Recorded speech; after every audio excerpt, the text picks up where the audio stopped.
Hello everyone, I am श्रुति गुप्ता और आज के वीडियो में हम देखने वाले हैं जे के फ्लिप फ्लॉप के बारे में। लास्ट वीडियो में हमने एसआर फ्लिप फ्लॉप को देखा था और उसके प्रॉब्लम्स को समझने की कोशिश की थी कि एसआर फ्लिप फ्लॉप में क्या प्रॉब्लम थी। तो एसआर फ्लिप फ्लॉप में जो मेजर प्रॉब्लम थी कि अगर हम एस या आर दोनों पिन को हाई करते हैं तो हमें इनवैलिड आउटपुट मिलता है, क्योंकि Q और Q कॉम्प्लीमेंट पे हमें सेम वैल्यू मिलने लग जाती है। तो ऐसा फ्लिप फ्लॉप में जो ये प्रॉब्लम थी उसको दूर करने के लिए जे के फ्लिप फ्लॉप डेवलप किया गया। बेसिकली इसमें ऐसा फ्लिप फ्लॉप जैसे ही गेट्स यूज होते हैं, सिर्फ ये चेंज उसमें और है कि Q की जो वैल्यू हमें मिलती है उसको वापस से हम जे के साथ पास करते हैं। तो इस सर्किट डायग्राम में अगर हम देखें तो हम देख सकते हैं कि ये diagram almost SR flip flop के जैसा ही है। सिर्फ चेंज क्या है, Q कॉम्प्लीमेंट जो ये आउटपुट हमें मिल रहा है इसको हम J के साथ पास कर रहे हैं और Q की जो वैल्यू मिल रही है इसको हम वापस K के साथ इस NAND गेट में पास कर रहे हैं। यहाँ एक चीज और ध्यान देनी है कि यहाँ J एनालॉगस टू S है और K एनालॉगस टू R है, यानी SR फ्लिप फ्लॉप में जहां हम S लिखते थे वहां हम J लिखेंगे और जहां R लिखते थे वहां हम K लिखेंगे।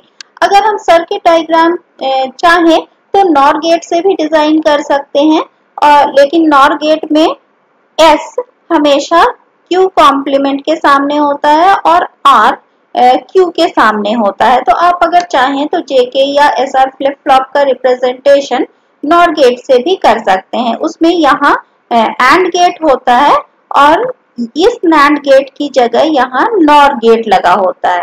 तो ये चेंज रहता है इस सर्किट डायग्राम में, ये नॉर गेट होता है एंड गेट की जगह। अब अगर यहाँ हम ट्रुथ टेबल में भी देखें तो यहाँ हमने S की जगह J लिखा है और R की जगह K लिखा है। QN यानी जिस पर हमें आउटपुट मिल रहा है या इससे हम इनपुट भेज रहे हैं, और Qn+1 यानी अगले इटरेशन पे हमें क्या वैल्यू मिल रही है, जैसा कि हमने SR फ्लिप फ्लॉप के ट्रुथ टेबल में डिस्कस किया था। तो अगर देखें J, K एंड Qn तीनों की वैल्यू 0 है, यानी ये 0 है, J भी 0 है, हमारा K भी 0 है और क्लॉक हम मान रहे हैं अभी ये पॉजिटिव में चल रहा है, यानी क्लॉक हमारा एक्टिव है। तो Q कॉम्प्लीमेंट की वैल्यू इस समय क्या होगी, 1 होगी। अब इसको हम चेक करें कि यहाँ हमें क्या वैल्यू मिलती है, और यहाँ अगर हम देखें तो Q की वैल्यू 0 वापस से इस NAND गेट में पास होगी। यहाँ से क्लॉक को अभी हम एक्टिव मान रहे हैं और Q कॉम्प्लीमेंट की वैल्यू यहाँ से 1 पास होगी और J की वैल्यू 0 है, क्लॉक हमारा 1 है। तो यहाँ हमारा क्या आउटपुट आएगा NAND गेट से, तो यहाँ आएगा 1 और यहाँ भी 1 0 0 ये पास होगा, तो यहाँ क्या आएगा 1। अब Q की वैल्यू वापस से इस NAND गेट में भी पास हो रही है, तो ये 0 कहाँ आएगा, इस NAND गेट का इनपुट होगा 0 एंड 1। अब NAND गेट से पास करेंगे तो इसका रिजल्ट क्या आएगा 1। अब इस 1 को हम यहाँ पास करें Q कॉम्प्लीमेंट, क्योंकि 1 है तो 1 1 NAND गेट से पास करें तो आउटपुट क्या आएगा 0। यानी ये SR फ्लिप फ्लॉप की तरह ही बिहेव कर रहा है कि Q में जो वैल्यू स्टोर थी वही वैल्यू हमें अगले इटरेशन पर भी मिल रही है। अगर इसको आप चाहें तो रिपीट करके भी देख सकते हैं। तो Qn पर वापस क्या मिल रहा है 0। जब J, K और Qn तीनों 0 है तो अगले इटरेशन पर भी हमें 0 मिल रहा है। इसी तरह ट्रुथ टेबल में अगली वैल्यू को देखें तो J, K वापस से दोनों 0 है और Q की वैल्यू अगर 1 है तो Q 1 है तो Q कॉम्प्लीमेंट हमारा क्या होगा 0। तो अब Q कॉम्प्लीमेंट को हम J के साथ पास करेंगे तो ये हो गया 0, क्लॉक हो गया 1, यहाँ भी क्लॉक हो गया 1 एंड Q की वैल्यू है 1। तो ये 1 0 1 यहाँ हमें क्या मिला 1 और Q की वैल्यू को हम यहाँ पास कर रहे हैं, तो ये 1 1 और NAND गेट से पास करेंगे तो हमारा आउटपुट क्या आएगा 0। अब इस 0 को हम यहाँ पास करें और इधर से इस NAND गेट से क्या मिला हमें 1, तो 1 0 वापस हमें क्या मिलने वाला है 1। तो इस तरीके से वापस देख सकते हैं कि Q की जो वैल्यू थी वही वैल्यू हमें आउटपुट में मिल रही है। Qn अगर 0 था तो हमें 0 मिल रहा था, Qn अगर 1 है तो हमें 1 मिल रहा था। लेकिन अगर अब K की वैल्यू को हम चेंज करें, K की वैल्यू को हम 1 करके देखें तो यहाँ J 0 है, क्लॉक 1 है, K 1 है और Q 0 है। Q 0 है तो Q कॉम्प्लीमेंट 1 होगा और Q की वैल्यू यहाँ 0 आएगी तो 1 1 0 यहाँ आएगा 1 और Q की वैल्यू 0 आई और Q कॉम्प्लीमेंट यहाँ गया तो यहाँ वापस हमें क्या मिला 1 और Q की वैल्यू 0 आई तो 0 1 Q कॉम्प्लीमेंट पे हमें क्या मिलेगा 1 और Q कॉम्प्लीमेंट अगर यहाँ पास करें तो 1 1 वापस हमें क्या मिलेगा 0। फिर से 0 पास करें तो फिर Q कॉम्प्लीमेंट पर हमें 1 मिलेगा। तो इस तरीके से Q प्लस N पर हमें हमेशा 0 मिल रहा है। फिर अगले केस में देखें कि अगर Q पर 1 स्टोर है और K पिन की वैल्यू हम हाई रखें तो J 0 clock 1 K is 1 Q complement that is 0। तो अब Q की वैल्यू हम 1 रखें, K भी 1 है, क्लॉक भी 1 है तो NAND गेट से पास करने पर हमें आउटपुट 0 मिल रहा है और Q की वैल्यू 1 मिल रही है। अब 1 एंड 0 को अगर हम NAND गेट से पास करें तो हमें मिलता है 1 और ये Q कॉम्प्लीमेंट अगर 1 यहाँ पास हो और इधर हमारा क्या आ रहा था Q कॉम्प्लीमेंट पहले 0 था और यहाँ आया 1। अब 1 1 अगर हम पास करें NAND गेट से तो हमें क्या मिल जाएगा 0 और फिर से यही प्रोसेस हम अगर रिपीट करें Q को वापस से यहाँ 0 पास करें तो 0 0 Q कॉम्प्लीमेंट पे हमें क्या मिलेगा 1 और 1 पास करें फिर 1 1 हमें क्या मिलेगा 0। तो इस तरीके से Q पर अब हमें क्या मिलने लगेगा Qn प्लस 1 पर 0 मिलने लगेगा। यानी अगर जैसे हम R पिन को हाई करते थे उसी तरीके से अगर हम K पिन को हाई करें तो दोनों केस में Q पर हमें 0 मिलने लगता है। अब अगर हम J पिन की वैल्यू को हाई करके देखें कि हमें अगले इटरेशन पर क्या मिलता है और सपोज इस कंडीशन में जैसे Qn की वैल्यू 0 है तो हम ये वैल्यू रख के देखें Q पर 0, J पर 1, क्लॉक हमारा 1 है एंड K इज 0। तो इस कंडीशन में हमें यहाँ क्या मिलेगा यहाँ 0 क्योंकि Q 0 है और इस NAND गेट से पास करें तो हमें यहाँ मिलेगा 1 और Q 0 है तो यहाँ हमें क्या मिलेगा 1 Q कॉम्प्लीमेंट पर। अब ये 1 यहाँ गया तो तीनों 1 है तो यहाँ हमें क्या मिलेगा 0 और Q कॉम्प्लीमेंट 1 है तो इस NAND गेट से 1 पास होगा। अब 0 1 अगर हम पास करें तो Q पर हमें क्या मिलेगा 1। इसी तरह नेक्स्ट कंडीशन में अगर हम देखें कि Qn अगर 1 है और J 1 है एंड K 0 है, क्लॉक हमारा 1 है तो Qn की वैल्यू यहाँ आएगी 1 तो ये वापस हमें यहाँ क्या मिलेगा 1 और Q क्योंकि 1 है तो ये NAND गेट से पास होकर यहाँ हमें मिलेगा 0 Qn कॉम्प्लीमेंट पर। अब ये 0 मिला और यहाँ भी Q कॉम्प्लीमेंट 0 है तो 0 1 1 यहाँ हमें 1 मिलेगा और यहाँ अगर हम फिर से इसको NAND गेट से पास करें तो Qn पर हमें 1 मिलेगा। यानी अगले इटरेशन पे हमें 1 मिलने लगता है। तो जैसा कि हमने SR फ्लिप फ्लॉप में देखा था कि S पिन की वैल्यू को हम हाई करें तो आउटपुट हमें 1 मिलने लगता है, वही चीज यहाँ हो रही है। J पिन की वैल्यू को हम हाई कर रहे हैं तो हमें अगले इटरेशन पे 1 मिलने लगता है Qn पर।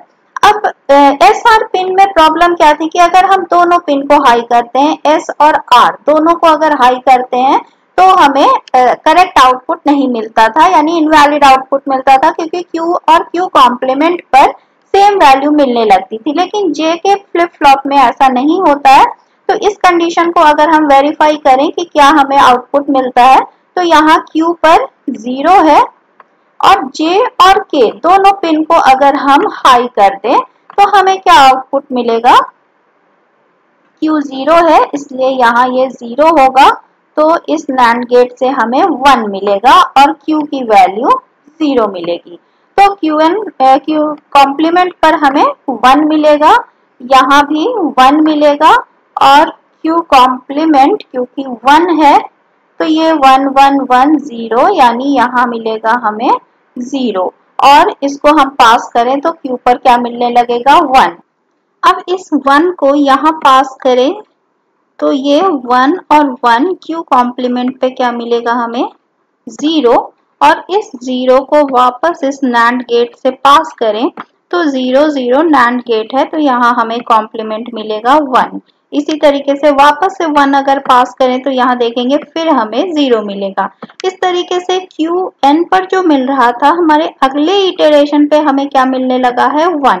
तो यानी अगर J और K दोनों पिन की वैल्यू हाई है तो Q की जो वैल्यू थी Qn की वो रिवर्स हो जाएगी यानी टॉगल हो जाएगी। इसी तरीके से अगले केस में देखें तो जिसमें Q, J, K सब सारी पिन की वैल्यू हाई है। अब यहाँ Q की वैल्यू 1 आएगी और क्योंकि तीनों 1 है तो यहाँ क्या आएगा? 0 और यहाँ आएगा 1 और 1 0 Q कॉम्प्लीमेंट पे हमें मिलेगा 1 और यहाँ हम पास करें 1 और Q कॉम्प्लीमेंट पर पहले था इसके पहले इटरेशन पर 0 तो यहाँ क्या आएगा? 1।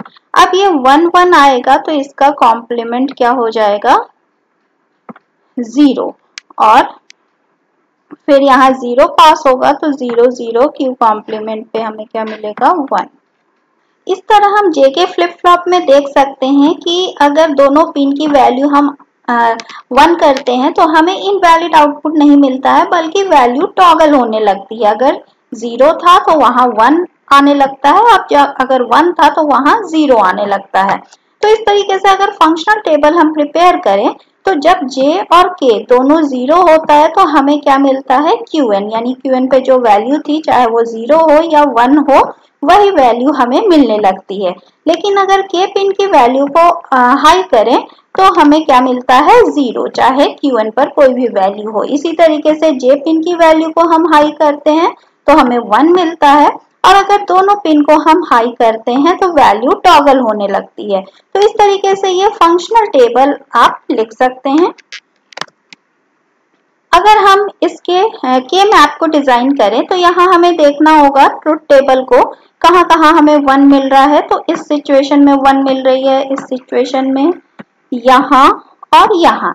इसके अकॉर्डिंग हम लोगों ने यहाँ 1 1 मार्क कर लिया है और इसको अगर हम रिड्यूस करें तो हमें क्या मिल रहा है? 2 पेयर्स मिल रहे हैं, ये वाला और ये वाला। मैप रोलिंग के थ्रू ये पेयर हमें मिल रहा है। अब इसको अगर हम रिड्यूस करें तो हमारा कैरेक्टरिस्टिक्स इक्वेशन ये आ रहा है। अगर आप चाहें तो इसके थ्रू सर्किट भी डिजाइन कर सकते हैं। इस वैल्यू को लेके एक स्मॉल सर्किट डिजाइन किया जा सकता है JK फ्लिप फ्लॉप का। तो इसी तरह एक्साइटेशन टेबल अगर हम ड्रॉ करें, कई लोगों ने ये भी पूछा था कि एक्साइटेशन टेबल क्या है।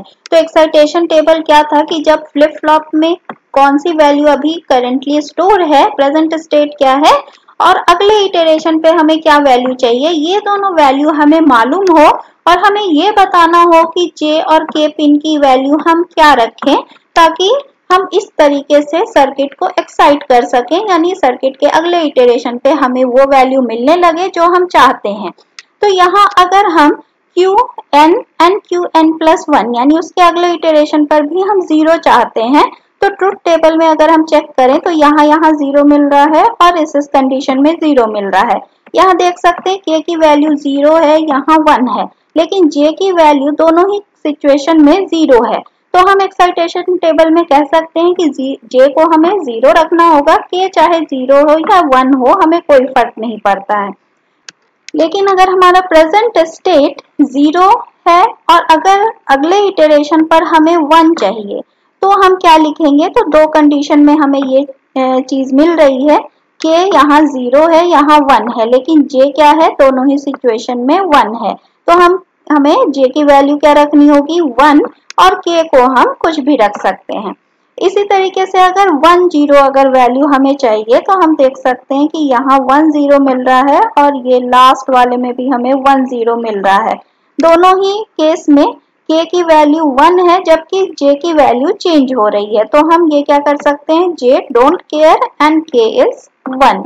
इसी तरीके से अगर 1 1 चाहिए तो इस कंडीशन में हमें 1 1 मिल रहा है और यहाँ हमें 1 1 मिल रहा है, जिसमें j की वैल्यू चेंज हो सकती है जबकि k की वैल्यू हमेशा 0 होनी चाहिए। तो हम कह सकते हैं कि j is don't care and k is 0। तो इस तरीके से हम एक्साइटेशन टेबल भी बना सकते हैं। अब अगर हम SR flip flop and JK flip flop दोनों को कंपेयर करें तो दोनों में सिर्फ यह डिफरेंस है कि JK फ्लिप फ्लॉप में हमें इनवैलिड स्टेट नहीं मिलता है, क्योंकि यहाँ अगर J और K दोनों पिन की वैल्यू हम हाई करते हैं तो Q पर वैल्यू टॉगल होने लगती है, जबकि SR फ्लिप फ्लॉप में ये नहीं होता था, हमारा सिस्टम इनवैलिड स्टेट में चला जाता था। तो इस तरीके से JK flip flop SR flip flop के इस प्रॉब्लम को दूर करता है कि हमारा सर्किट इनवैलिड स्टेट में नहीं जाता है।